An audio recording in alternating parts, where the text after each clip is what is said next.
The autumn morning mist clung to the grounds of Clarence House as Queen Camilla's personal staff moved with unusual urgency through the grand corridors. Staff members whispered among themselves as they carefully packed ornate jewelry boxes and personal belongings into secure cases. The atmosphere felt different from the typical royal preparations. There was an underlying tension that even the most experienced palace workers had rarely witnessed.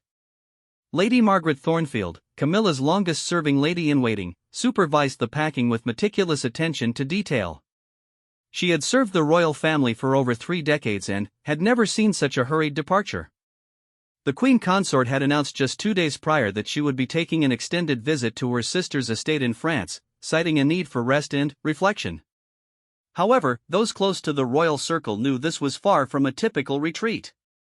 The controversy had begun 3 weeks earlier when Dr. Sarah Mitchell, a renowned art historian and jewelry expert, published a research paper that sent shockwaves through academic circles. Her extensive investigation into the provenance of several pieces in the crown jewels collection had uncovered documents suggesting that certain items in Queen Camilla's personal collection might have questionable origins. The paper, titled Contested Crowns, Examining the Historical Ownership of Royal Jewelry, initially received attention only within scholarly communities.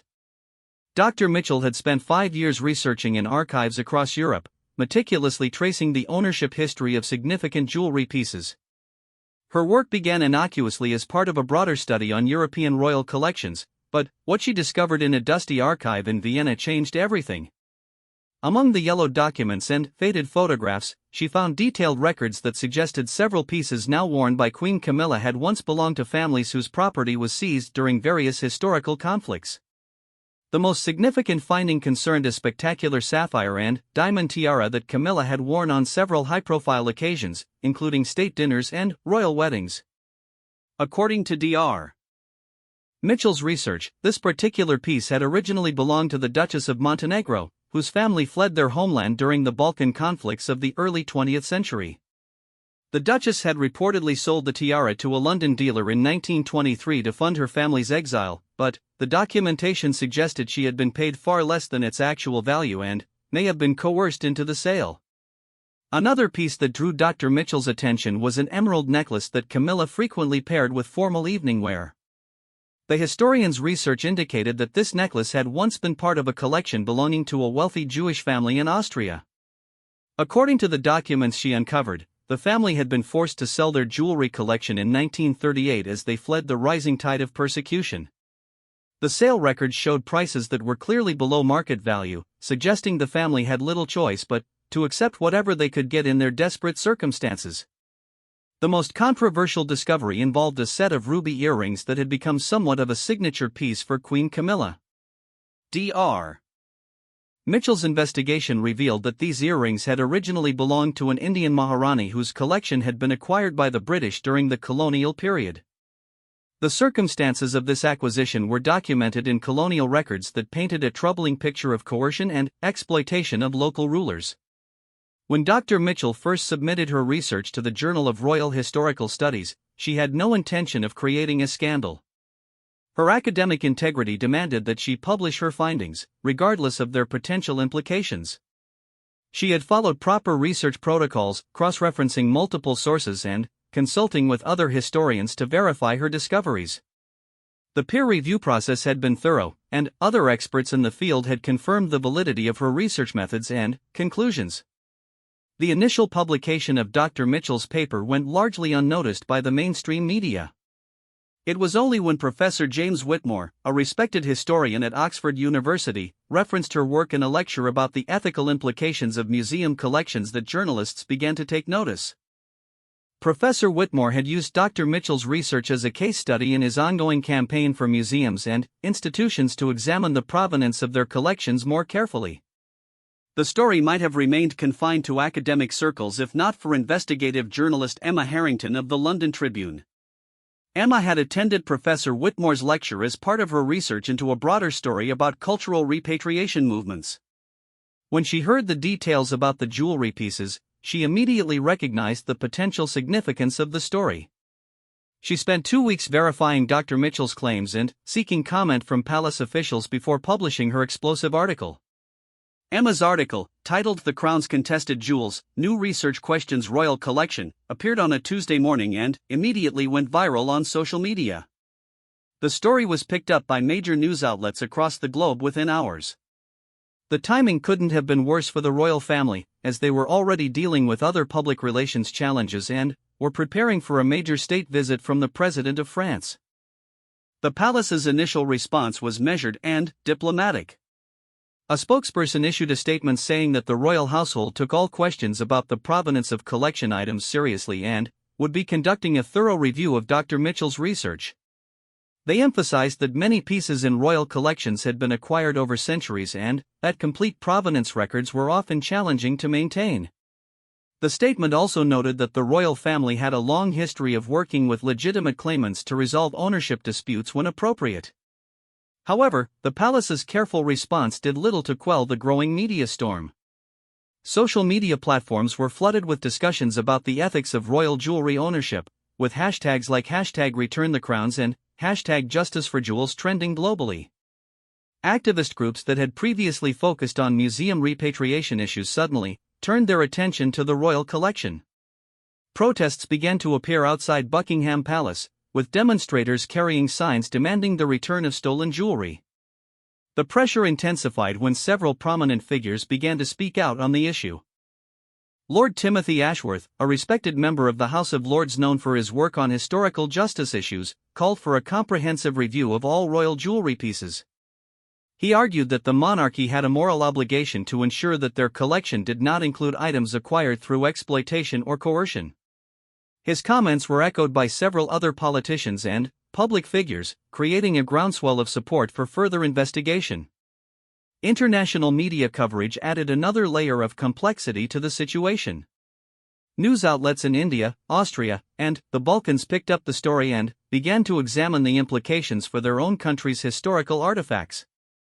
Diplomatic sources suggested that some foreign governments were privately expressing concerns about the jewelry controversy and its potential impact on bilateral relationships with the United Kingdom. As the story continued to dominate headlines, Queen Camilla found herself at the center of an unwanted spotlight. She had always been conscious of the historical significance of the pieces she wore and had tried to honor their heritage through her public appearances. The suggestion that some of her favorite pieces might have been acquired inappropriately was both personally distressing and professionally challenging. The Queen Consort's public appearances became increasingly scrutinized, with photographers and journalists analyzing every piece of jewelry she wore. Fashion experts and historians began to speculate about which pieces might be affected by the ongoing investigation. The constant attention made it difficult for Camilla to carry out her royal duties without becoming a focal point for controversy. Behind the scenes, palace officials worked frantically to address the situation. Teams of researchers and legal experts were assembled to conduct their own investigation into the provenance of the questioned pieces.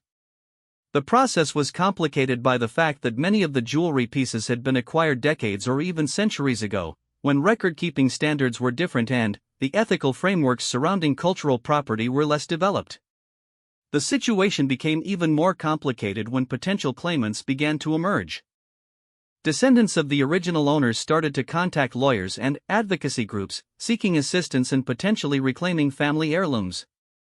The legal implications were complex, as many of the acquisitions had occurred during periods when different laws and customs governed property rights.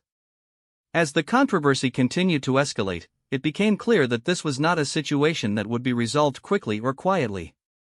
The combination of legitimate historical questions, intense media scrutiny, and growing public pressure created a perfect storm that threatened to overshadow all other royal activities. Palace advisors began to discuss various options for managing the crisis, including the possibility that Queen Camilla might need to temporarily step back from public appearances while the investigation proceeded.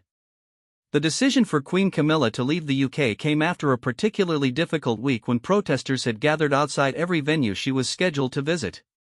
The constant disruption was not only personally challenging but was also affecting the royal family's ability to carry out their official duties.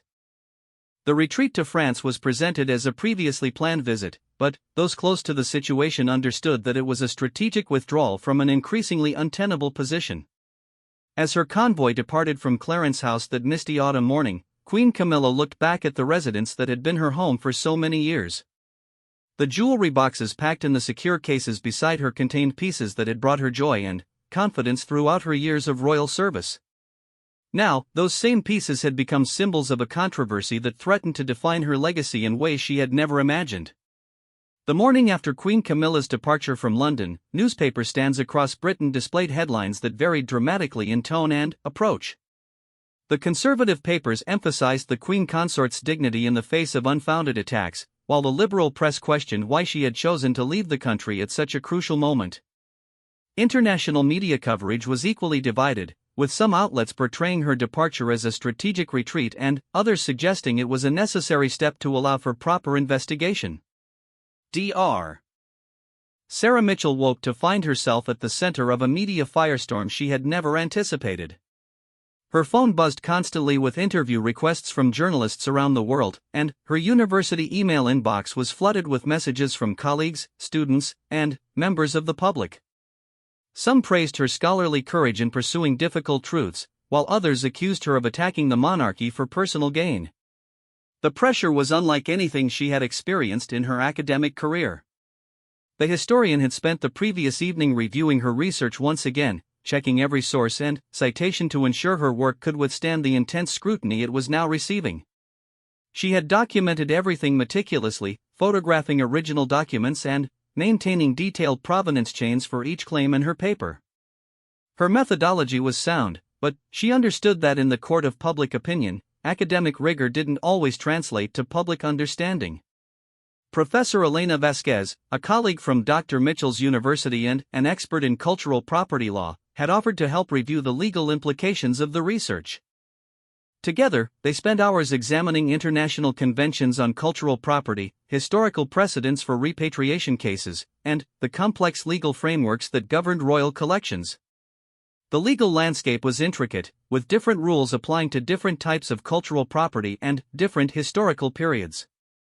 Meanwhile, at Buckingham Palace, a crisis management team had assembled under the direction of Sir Anthony Pemberton, the palace's most experienced communications advisor.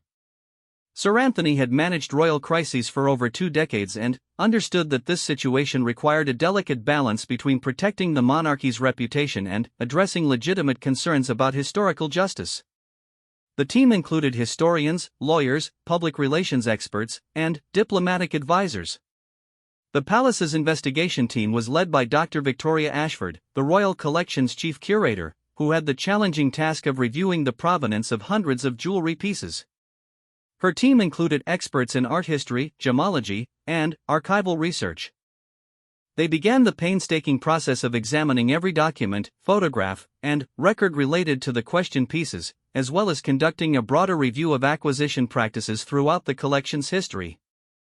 Dr. Ashford's investigation revealed that record-keeping practices had indeed varied significantly over the decades. Some pieces had extensive documentation, including detailed provenance reports, photographs, and correspondence related to their acquisition. Others, particularly those acquired in the early to mid-20th century, had more limited documentation. This disparity in record-keeping made it challenging to definitively establish the circumstances surrounding some acquisitions. The investigation was further complicated by the fact that jewelry pieces often changed hands multiple times before entering royal collections. A single piece might have been sold by its original owner to a dealer, then resold to another collector, and, finally, acquired by the royal family through a third transaction. Tracing these complex ownership chains required extensive research in archives across Europe and beyond. Public interest in the story continued to intensify, fueled by social media discussions and expert commentary. Dr. James Harrison, a prominent archaeologist known for his work on cultural repatriation, published an editorial arguing that all institutions holding cultural artifacts should proactively research their collection's provenance. His piece, titled The Duty of Transparency, argued that the royal family's situation highlighted broader issues facing museums and private collectors worldwide. The hashtag Royal Transparency began trending as members of the public shared their own family stories about lost heirlooms and cultural artifacts. Many posts came from descendants of families who had been forced to sell or abandon valuable items during periods of conflict or persecution. The personal stories added an emotional dimension to the controversy that resonated far beyond academic or legal circles. Emma Harrington, the journalist who had first broken the story in mainstream media, continued her investigation and uncovered additional details about the acquisition histories of the questioned pieces. Her follow-up articles revealed that some of the dealers involved in the original sales had reputations for taking advantage of desperate sellers. While this didn't necessarily implicate the royal family in wrongdoing, it added weight to arguments that the current owners should consider the circumstances under which the pieces had originally changed hands. International reactions to the controversy varied significantly. In India, members of parliament called for the government to formally request the return of items that had been taken from Indian rulers during the colonial period. Austrian officials expressed interest in learning more about items that might have been sold under duress during the Nazi era. These international dimensions added diplomatic complexity to what was already a challenging domestic situation. The controversy also sparked academic conferences and symposiums examining broader issues of cultural property and historical justice. Universities across Europe and North America organized panel discussions featuring experts in art history, international law, and ethics. These academic gatherings provided forums for nuanced discussions about the complex legal and moral issues involved in cultural repatriation cases. Legal experts began to weigh in on the potential implications of the controversy. Professor Margaret Thornwood of Cambridge University's Faculty of Law explained that while moral arguments for repatriation might be compelling, the legal framework for such cases was complex and often favored current legal owners.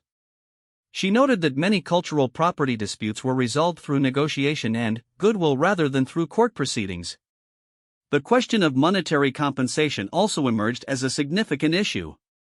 Even if moral arguments supported returning certain pieces to descendants of original owners, the question remained of whether and how to address the financial implications. Some of the jewelry pieces were worth millions of pounds, and their return could have significant financial consequences for the royal collection.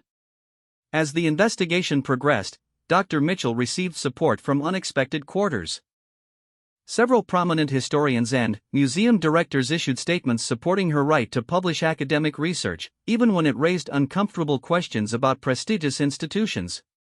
The International Association of Art Historians released a statement emphasizing the importance of scholarly freedom in examining difficult aspects of cultural heritage.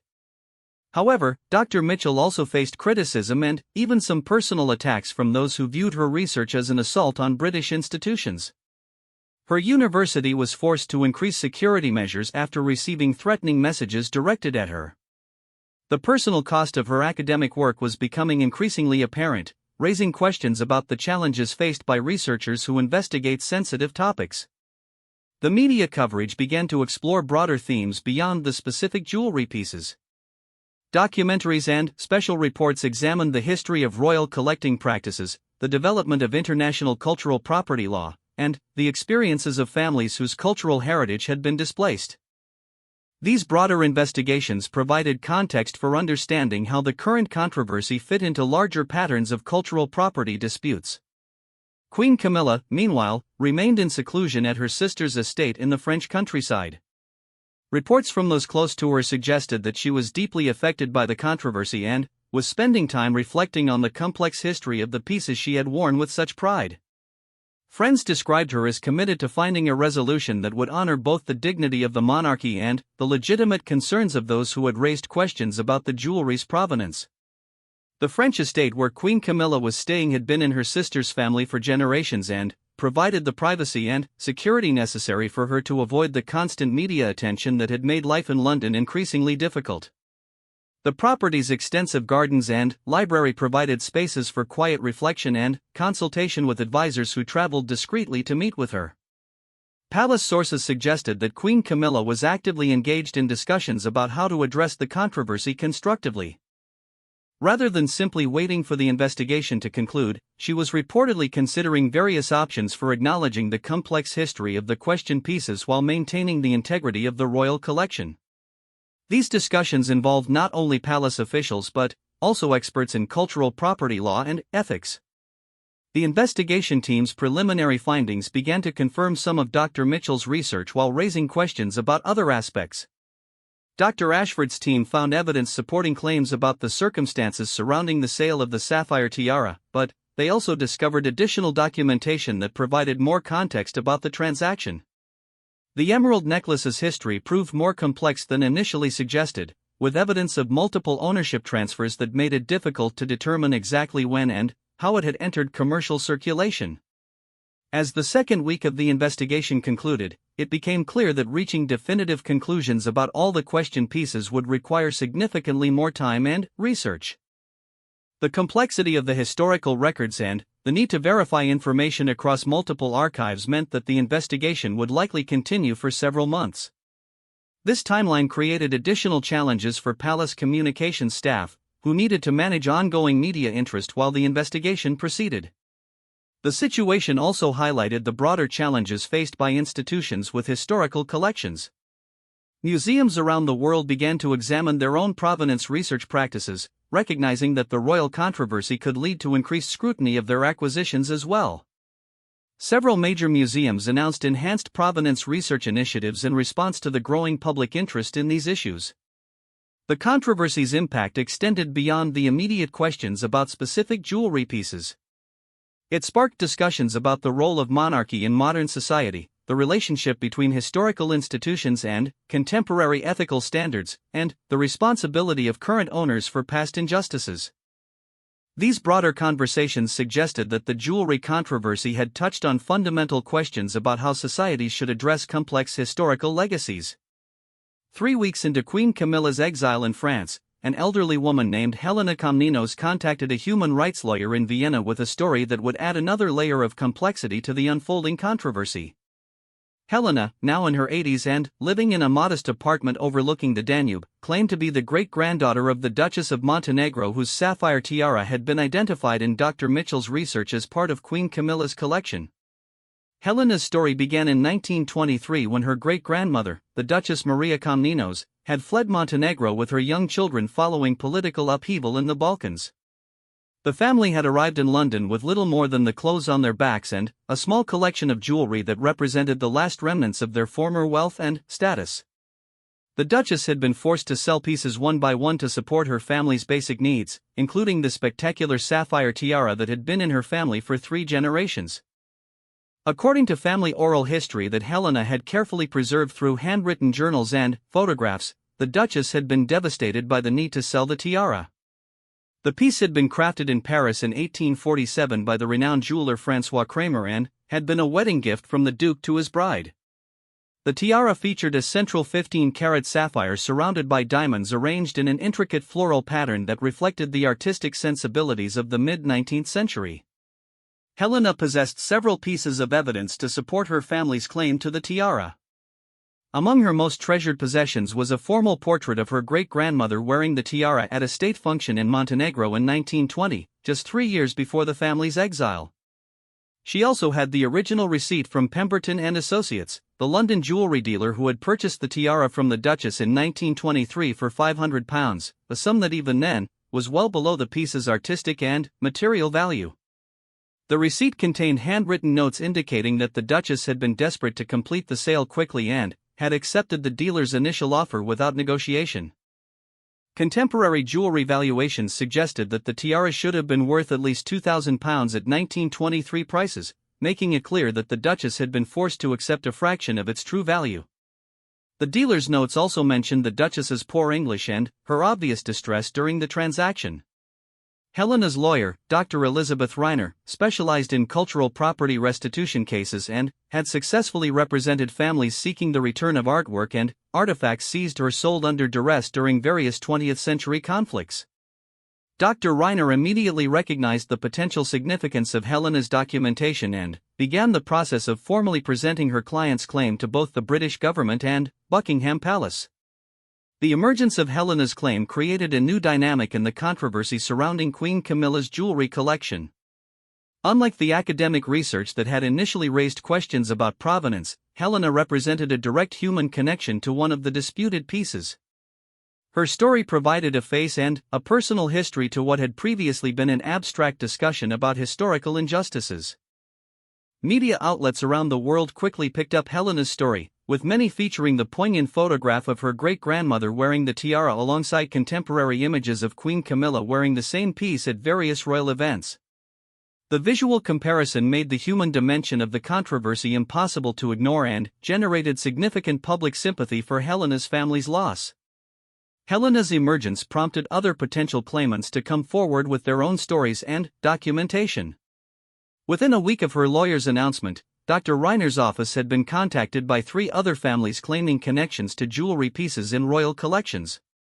Each case involved different circumstances but shared common themes of forced sales, below-market transactions, and the desperate situations that had compelled families to part with treasured heirlooms. The second claimant was represented by Professor David Goldstein, whose grandparents had been part of the Jewish family in Austria that Dr. Mitchell's research had connected to the emerald necklace. Professor Goldstein, now a distinguished mathematician at MIT, had grown up hearing stories about the family's lost treasures but had never imagined he might have the opportunity to reclaim any of them. His family's documentation was extensive, including insurance appraisals, photographs from family gatherings, and correspondence with dealers who had handled the family's forced sales in 1938. The Goldstein family's story reflected the broader tragedy of Jewish families throughout Europe who had been forced to liquidate their assets as they fled persecution. Professor Goldstein's grandparents had managed to escape Austria with their lives but had been forced to leave behind not only their home and business but also a collection of jewelry that had been accumulated over several generations. The emerald necklace in question had been his great-grandmother's most prized possession, a wedding gift from her husband in 1895. The third case involved the ruby earrings that Dr. Mitchell's research had traced to an Indian Maharani. The potential claimant was Princess Indira Devrani, a descendant of the Maharaja of Patiala, who lived in Mumbai and worked as a contemporary art curator. Princess Indira's family had maintained detailed records of their jewelry collection, including detailed drawings and descriptions of pieces that had been created by court artisans in the 18th and 19th centuries. Princess Indira's case was complicated by the fact that the ruby earrings had been part of a larger collection that had been gradually dispersed during the British colonial period. Some pieces had been sold voluntarily, while others had been acquired through various forms of pressure or coercion that reflected the complex power dynamics between colonial administrators and local rulers. The specific circumstances surrounding the earrings remained unclear, but Princess Indira argued that any sales that had occurred under colonial pressure should be considered suspect. The palace's legal team found themselves dealing with an increasingly complex web of claims and counterclaims. Each case required extensive historical research and legal analysis to determine not only the validity of the claimants' assertions but also the applicable legal frameworks for addressing their concerns. The challenge was compounded by the fact that different legal systems and different historical periods were involved in each case.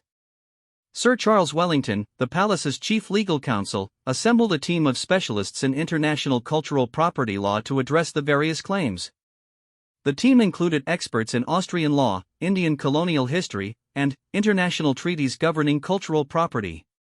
They worked closely with Dr. Victoria Ashford's research team to verify the historical claims while exploring potential legal and diplomatic solutions. The emergence of multiple claimants also attracted the attention of advocacy organizations that specialized in cultural property restitution. The Commission for Looted Art in Europe announced that they would provide pro bono legal assistance to any legitimate claimants seeking the return of cultural property from institutional collections. Similarly, the Cultural Property Protection Alliance offered research support to help families document their claims. These advocacy organizations brought significant expertise and resources to bear on the individual cases while also using the royal controversy to highlight broader issues of cultural property restitution. They organized press conferences and educational events that placed the specific claims against the royal collection in the context of thousands of similar cases involving museums, private collectors, and other institutions around the world. The international dimensions of the controversy began to create diplomatic complications for the British government. The Austrian government expressed interest in facilitating discussions between Austrian claimants and British officials, while Indian cultural ministries indicated they were monitoring the situation closely. These diplomatic concerns added another layer of complexity to what was already a challenging legal and public relations situation. Queen Camilla, still in seclusion at her sister's estate, was reportedly deeply affected by the emergence of the personal stories from claimants' families. Sources close to her suggested that she had been particularly moved by Helena Komnenos's photograph and the story of her great-grandmother's desperate circumstances in 1923. The Queen Consort was said to be consulting with historians and ethical advisors about how to address the moral dimensions of the situation. The media coverage of the individual claimants' stories began to shift public opinion about the controversy. While initial coverage had focused on the academic research and legal technicalities, the human stories provided emotional context that resonated with broader audiences. Opinion polls showed increasing support for some form of resolution that would acknowledge the claimant's losses while respecting the complexity of the legal situation. Religious leaders and ethical organizations began to weigh in on the moral dimensions of the controversy. The Archbishop of Canterbury issued a statement emphasizing the importance of acknowledging historical injustices while working toward healing and reconciliation. Jewish organizations highlighted the connection between the jewelry cases and broader efforts to address Holocaust-era property theft. Hindu and Muslim groups in Britain called for sensitivity to the colonial history reflected in some of the claims.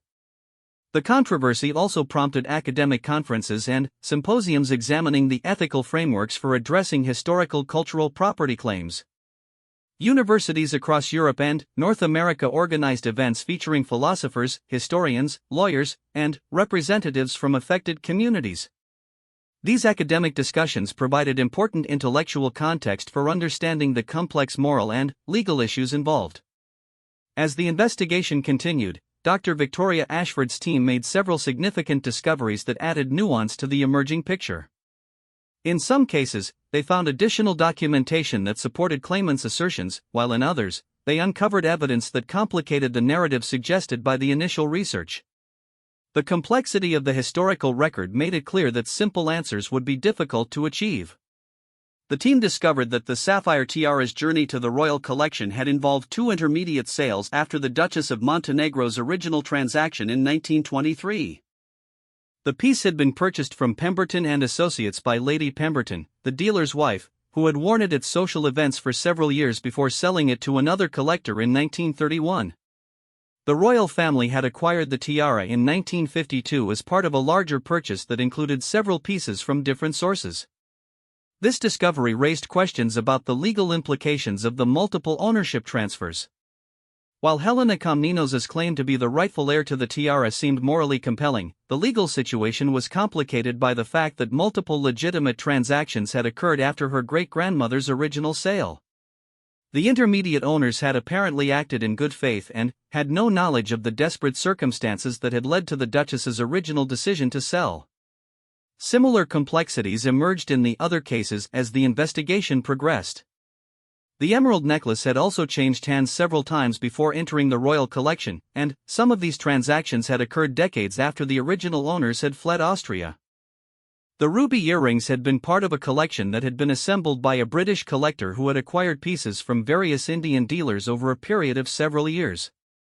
These discoveries highlighted the challenge of determining appropriate responses to historical injustices when multiple parties had acted in good faith based on the information available to them at the time.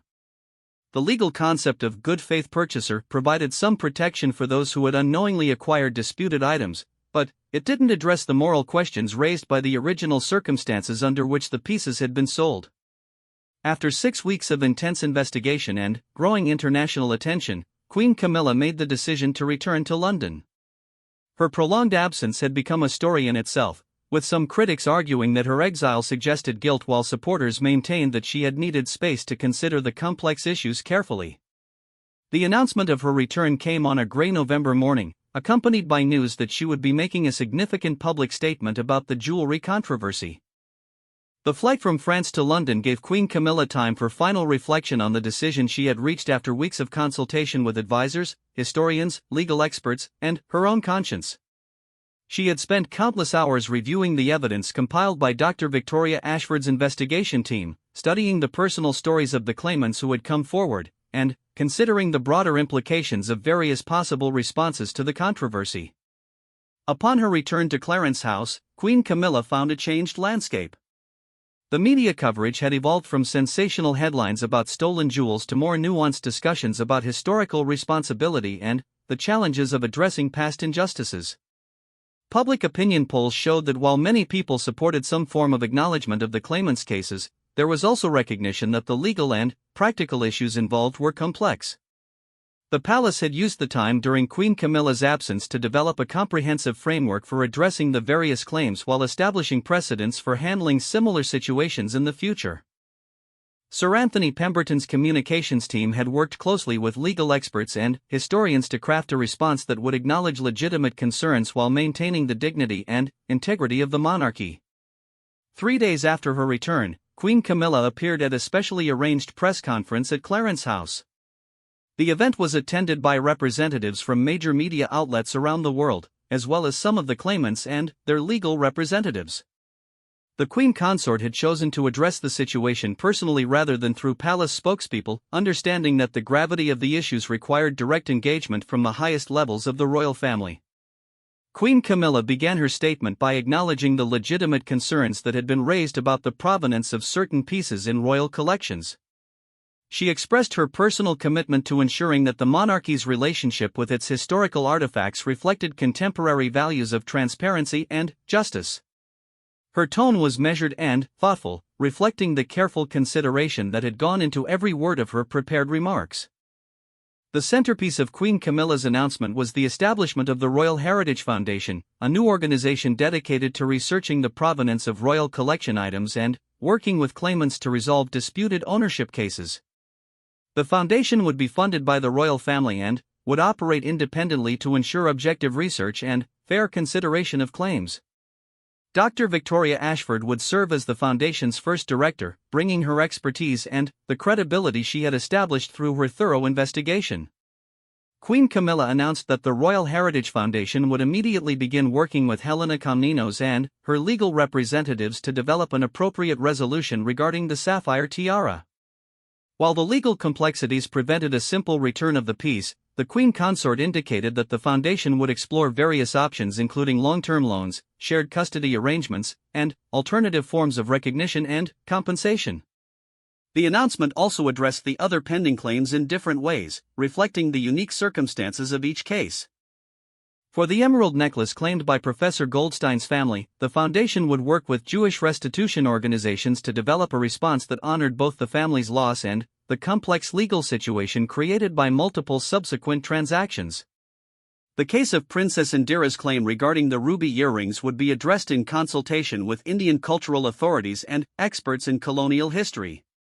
Perhaps most significantly, Queen Camilla announced that she would no longer wear any of the disputed pieces until the Royal Heritage Foundation had completed its review and reached appropriate resolutions with the claimants. This personal commitment demonstrated her recognition that the moral questions involved transcended legal technicalities and required a response that prioritized human dignity over institutional prerogatives. The Queen Consort also used her statement to announce a broader initiative to review the entire royal collection's provenance systematically. This review would examine not only jewelry but also artwork, decorative objects, and other artifacts to identify any items that might have been acquired under questionable circumstances. The process would be conducted transparently, with regular public reports on the Foundation's findings and recommendations. Helena Komnenos, who had traveled from Vienna to attend the press conference, was visibly moved by Queen Camilla's words. In a brief statement following the royal announcement, Helena expressed her gratitude for the Queen Consort's recognition of her family's story and her willingness to work toward a just resolution. She emphasized that her primary goal had never been financial compensation but rather acknowledgement of her great-grandmother's suffering and the circumstances that had forced her to part with treasured family heirlooms. Professor Goldstein, attending via video link from Boston, similarly expressed appreciation for the Queen Consort's approach. He noted that his family had long ago made peace with their losses and that their primary interest was in ensuring that the historical record accurately reflected what had happened to Jewish families during the Nazi era. He praised the establishment of the Royal Heritage Foundation as a model that other institutions might follow in addressing similar issues. Princess Indira's response, delivered through her legal representatives in London, was more cautious but still positive. She welcomed the commitment to systematic review while noting that the colonial context of her family's case required particularly sensitive handling. She expressed hope that the Foundation's work would contribute to broader discussions about the ongoing impact of colonialism on cultural heritage. Dr. Sarah Mitchell, whose academic research had initiated the entire controversy, attended the press conference and was given an opportunity to comment on the developments. She expressed satisfaction that scholarly research had contributed to meaningful action on historical justice issues while noting that the royal family's response exceeded what she had initially hoped to achieve through her academic work. She emphasized the importance of the Foundation's commitment to independent research and transparent processes. The media response to Queen Camilla's announcement was generally positive, with most commentators praising her willingness to address the controversy directly and her commitment to finding constructive solutions. Editorial writers noted that the royal response represented a significant evolution in how traditional institutions addressed challenges to their historical legitimacy. Some critics argued that the measures didn't go far enough, while others worried about the precedent of questioning long-established ownership rights. International reaction was also largely favorable. The Austrian government issued a statement welcoming the commitment to work with Austrian claimants, while Indian officials expressed interest in participating in discussions about colonial-era acquisitions. Jewish restitution organizations praised the recognition of Holocaust-era property theft and the commitment to working with established restitution frameworks. The academic community responded enthusiastically to the announcement of systematic provenance research. Several major universities offered to collaborate with the Royal Heritage Foundation, providing research expertise and access to archival collections. The International Association of Art Historians issued a statement praising the royal family's commitment to scholarly transparency and noting that the Foundation's work could provide a model for other institutions facing similar challenges. Museum directors around the world watched the royal family's response with particular interest, recognizing that the precedents established by the Royal Heritage Foundation could influence how their own institutions addressed provenance questions. Several major museums announced enhanced provenance research initiatives in the wake of Queen Camilla's announcement, suggesting that the royal controversy might catalyze broader changes in how cultural institutions approached these issues. The establishment of the Royal Heritage Foundation also attracted support from philanthropic organizations and private donors who offered additional funding for provenance research and claimant support. The Rothschild Foundation announced a major grant to support the Foundation's work with Holocaust-era claims, while several other organizations offered funding for research into colonial-era acquisitions. As the initial excitement of Queen Camilla's announcement subsided, attention turned to the practical challenges of implementing the new framework. The Royal Heritage Foundation faced the daunting task of systematically reviewing thousands of items in royal collections while developing fair and consistent procedures for evaluating claims. The Foundation's staff began assembling teams of researchers, legal experts, and cultural specialists to begin this comprehensive work. The first case to be addressed was Helena Komnenos's claim regarding the sapphire tiara. Dr. Victoria Ashford's team worked closely with Helena and her legal representatives to develop a resolution that would honor her family's connection to the piece while respecting the legal complexities created by subsequent transactions. After several months of negotiations, they reached an innovative agreement that would allow Helena to have formal recognition as the tiara's historical owner while establishing a shared custody arrangement that would permit both Helena and the royal family to display the piece at appropriate occasions. Queen Camilla's decision to establish the Royal Heritage Foundation and commit to systematic provenance review represented a significant shift in how the monarchy engaged with its historical legacy. Rather than simply defending traditional positions, the royal family had chosen to embrace transparency and accountability even when it meant acknowledging uncomfortable truths about past acquisitions. The controversy that had begun with Dr. Mitchell's scholarly research had ultimately led to meaningful institutional change and recognition for families who had suffered historical injustices. While not all aspects of the situation could be resolved to everyone's satisfaction, the royal family's response demonstrated that traditional institutions could adapt to contemporary ethical standards while maintaining their dignity and purpose. In the months that followed, Queen Camilla gradually resumed her public duties, but with a notable change in her approach to jewelry selection. She began working with contemporary designers to create new pieces that would honor the artistic traditions represented in royal collections while avoiding the ethical complexities associated with historical acquisitions. Her new jewelry choices reflected both her personal style and her commitment to ensuring that her public presentation aligned with her values regarding historical justice. The Royal Heritage Foundation's work continued to generate international interest and collaboration. Museums, private collectors, and government agencies around the world reached out to learn from the Foundation's methods and to share information about their own provenance research efforts. The Foundation became a recognized leader in developing best practices for addressing cultural property disputes and contributed to several international conferences on these issues. 1 year after the controversy began, Dr. Sarah Mitchell published a follow-up paper examining the impact of provenance research on institutional practices. Her research documented how the royal jewelry controversy had influenced policies and procedures at museums and cultural institutions around the world, contributing to a broader movement toward transparency and accountability in cultural heritage management. Queen Camilla's handling of the jewelry controversy ultimately enhanced rather than damaged her reputation. Her willingness to address difficult questions directly and to prioritize justice over convenience earned widespread respect from both supporters and critics. The episode demonstrated that even ancient institutions could evolve and adapt when faced with legitimate challenges to their practices. The Royal Heritage Foundation continued its work long after the initial controversy faded from headlines, processing dozens of claims and conducting research that contributed to academic understanding of cultural property issues. The Foundation's transparent processes and commitment to fair resolution became a model emulated by institutions around the world, ensuring that Queen Camilla's response to a challenging situation created lasting positive change in how societies address the complex legacies of their cultural collections.